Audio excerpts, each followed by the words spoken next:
Hi, Scott Whitley here, and welcome to the Slap Bass Lick Library. This is lick number 8 in the series, and it's very much inspired by Marcus Miller's playing. It's got a little 30-second note figure in there, which makes it sound super impressive and really good fun to play. Stick around because later in the video, I'll be sharing my top 5 tips on how to make slap playing a whole lot easier. So without further ado, roll that intro.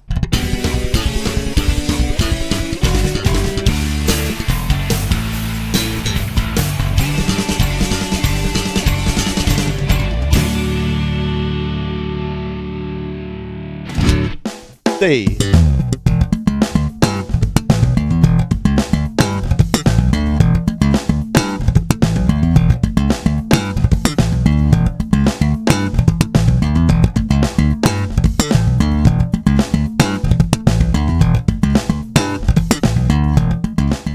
That short video, if you hadn't guessed, was me demonstrating the lick that we're going to learn today. Just before we get into the lesson, if we haven't met before, my name's Scott Whitley and I regularly post videos like this on YouTube to help you improve your bass playing.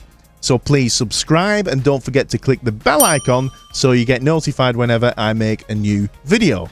Okay, let's get on with the lesson. This lick is in the key of E, which is very common for this kind of bass line, mainly because you can utilize that nice, fat, juicy open E string. Sounds so good. So bell-like as well, you know. Very clear.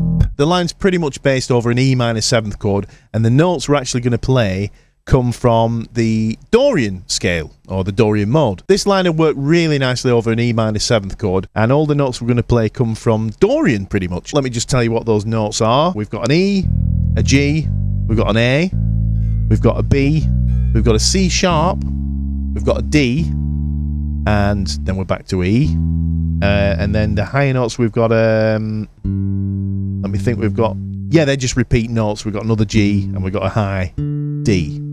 So that scale sounds like this. All the notes come from that scale. Rhythmically there's quite a bit going on, and there are quite a few ghost or muted notes in the line too. Let's get into it. The first note we play is an open E, and we slap that. And then we play 2 muted notes, the first of which comes from a left-hand slap, and then we hold our fingers on the strings, touching lightly, not pressed in like this, just touching lightly, and then we do another slap. So that's 3 beats. Here we go. Slap, left-hand slap, hold, and slap again, so we get a muted slap. Let me play that again.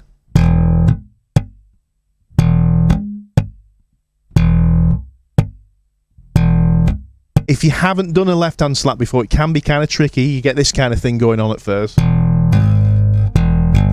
You know, if you get that, you're pressing too hard. The trick is to be really light with the touch with the left-hand slap.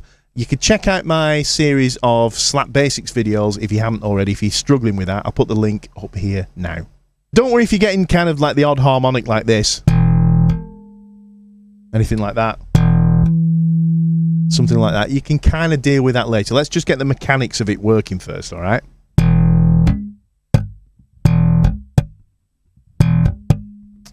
That's the first 3 beats.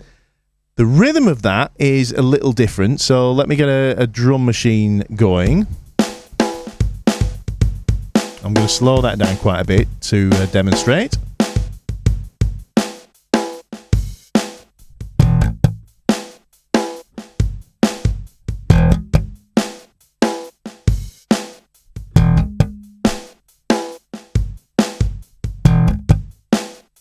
So that's the rhythm.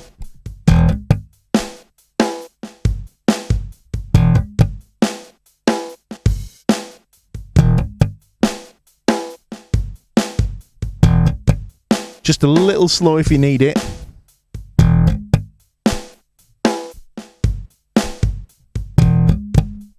See, I'm getting a harmonic. I'm not worried about it right now.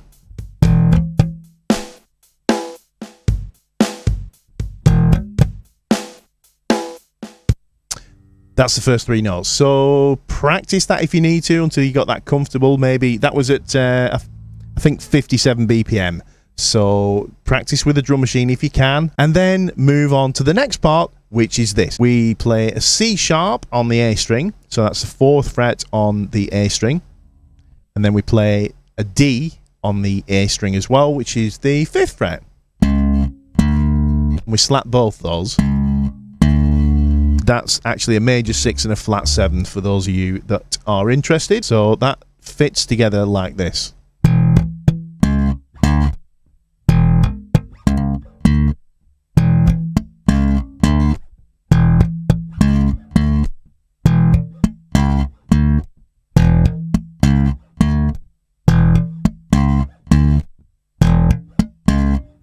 All right, let's try that with the drum machine. Bit slower. 2, 3, 4.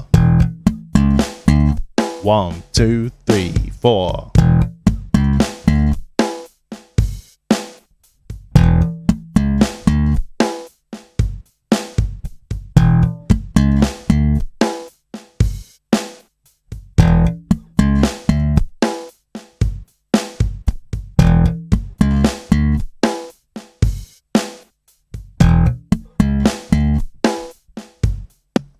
That's it so far, so get that comfortable and then we'll stick the next note on. The next note we play is an octave G. That's the 5th fret on the D string, that fella there, and we pull that.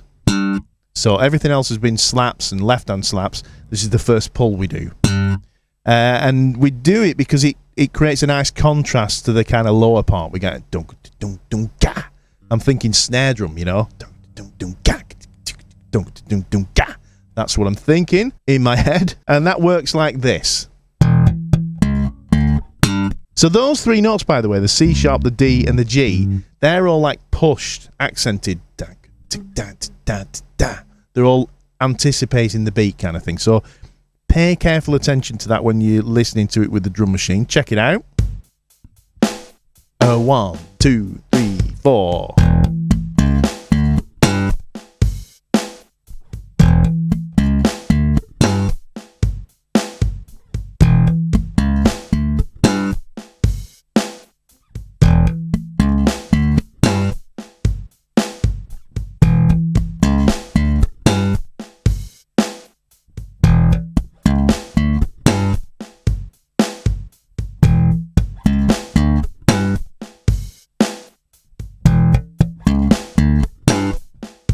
Now, if you notice,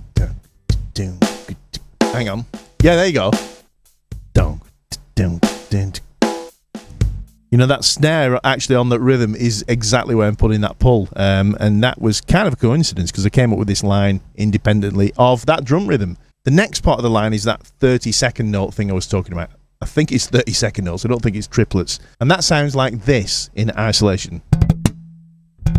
So let me slow that down. It's all muted the first time we play it.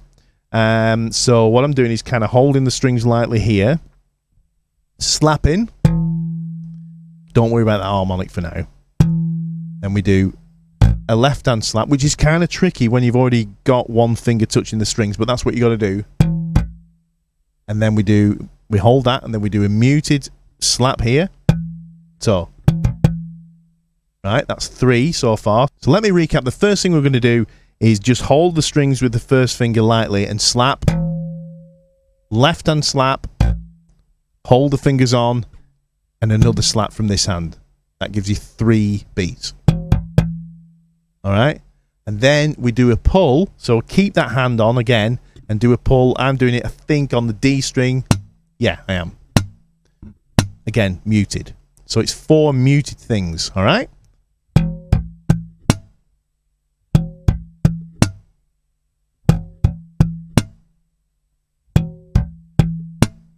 Let's practice that with the drum machine. We'll practice it kind of half time at first.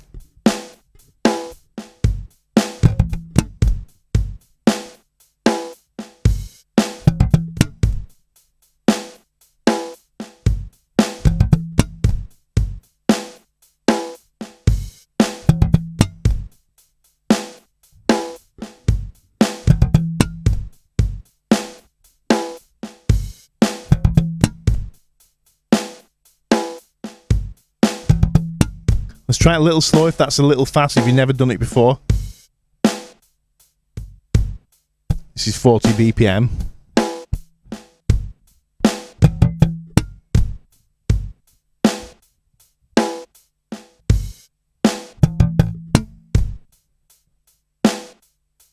1, 2, 3. Digga digga.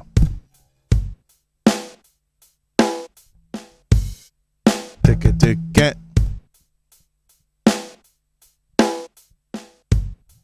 Digga digga.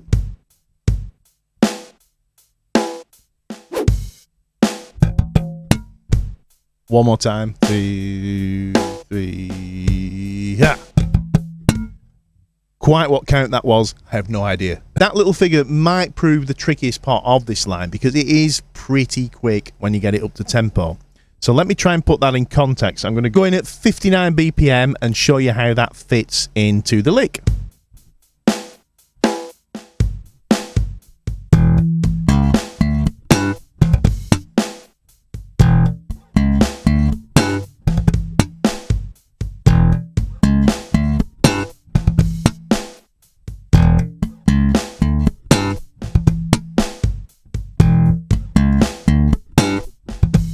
Whoop.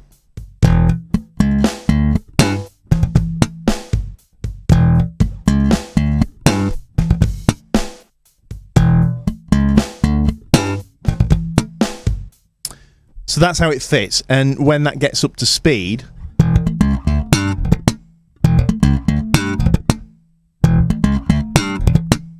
it's quite quick, but if you practice it enough, it does kind of fall under the fingers. That's what it takes, is just practice with a drum machine, just speeding up slowly. The next part of the lick just kind of rounds off the first half of the whole thing.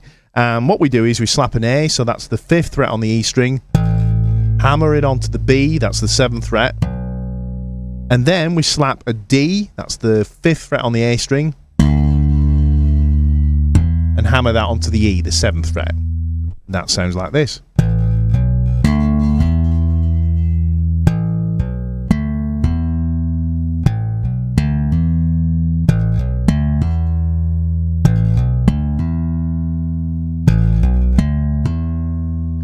Let me fit that in with the rest of it.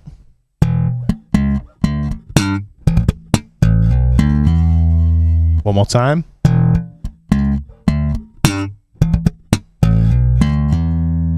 Okay, drum machine, 59 BPM, because why not?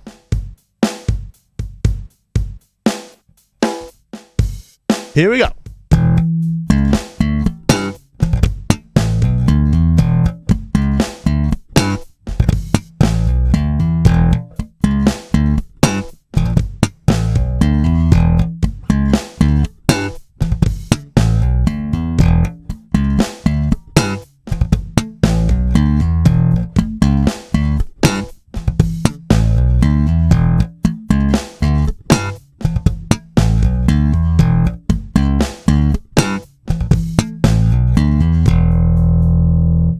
That's the lick so far. The second half of the lick almost repeats that exactly, and it kind of does rhythmically, but there is just one slight change. So we start off the same as we did at the beginning. We play, and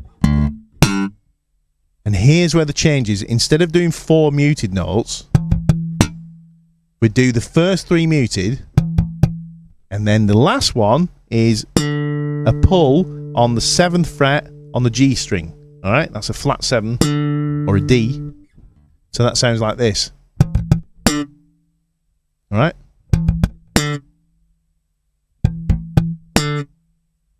And then the other change is that instead of doing this hammer-on thing like this,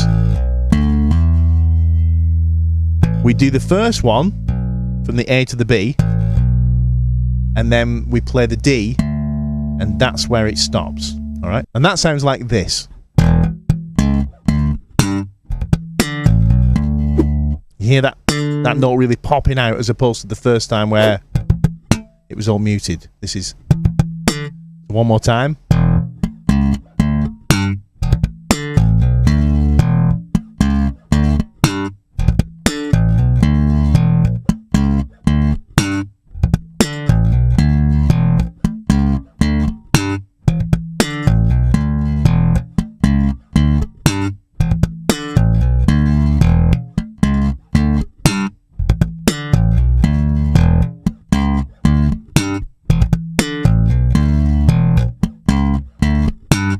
And faster. Ah.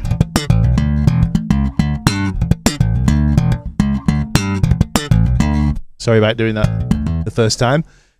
That's the whole lick. So you've got the this, then.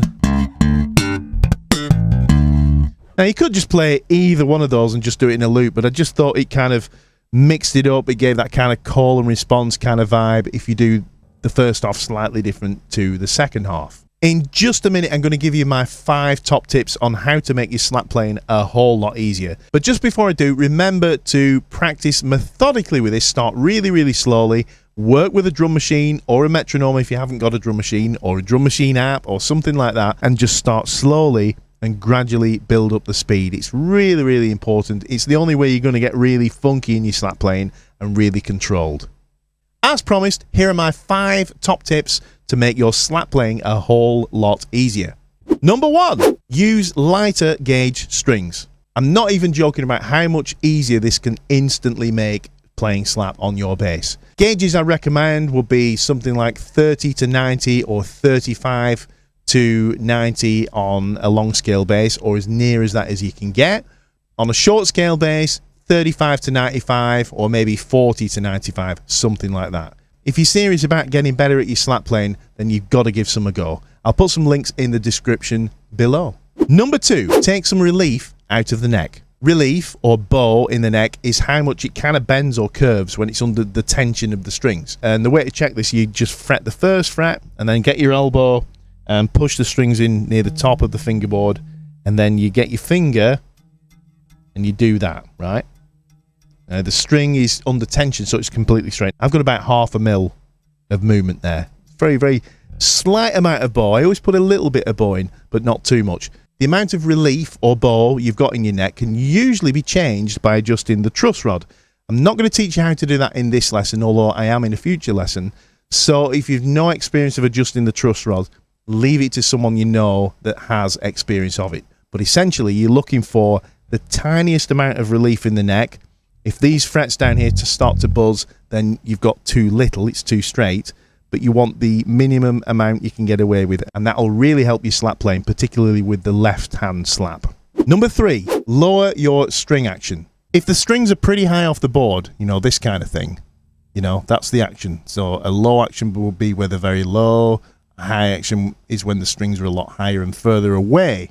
This ties in a little bit with the truss rod. The truss rod adjustment is not to adjust the action, but what can happen is when the truss rod and the relief in the neck is not set right, it makes your action feel higher, but that's not the way to actually adjust the action. You adjust the truss rod, get the neck the way it should be, and then attack the action. The action is adjusted on most basses by altering these little grub screw things here using an Allen key. To lower the action, you usually turn those screws anti-clockwise as you're looking at them from above the bass, and to higher the action, you turn them clockwise. A safe way to experiment with the action on your bass and see what suits you is to turn those screws in quarter or half turns. So for example, if you want to lower the action, you'd go anti-clockwise with each screw, half a turn, say. And that way, if you don't like it or you think you've messed it up, you can always turn them back half a turn clockwise and get the action to where it was when you started. And that's the way to do it. If you go in half or quarter, just make sure you make a note of exactly what you did. Half turns, quarter turns, you can always go back to where it was. Action is a bit of a trade-off. I like to use a low action, which does introduce some buzz, especially on a maple board like this, a very bright board. So if I play hard,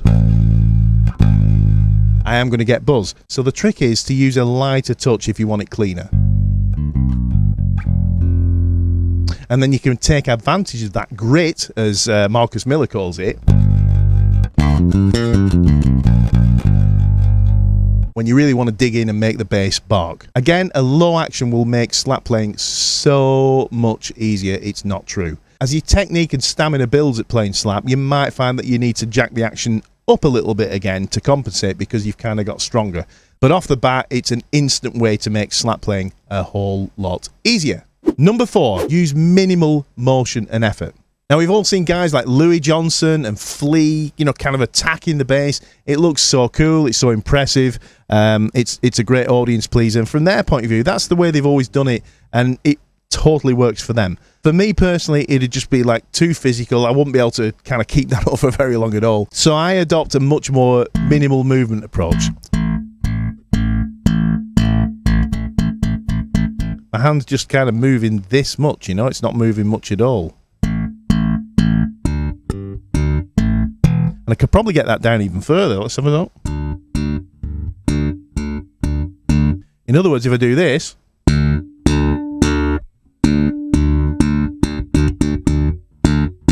it's not actually changing the volume that much. I'm not getting much more out of that at all, maybe slightly more attack, but it's using a hell of a lot more energy. So that's the first thing I do, is just get the motion as minimal as you can get away with.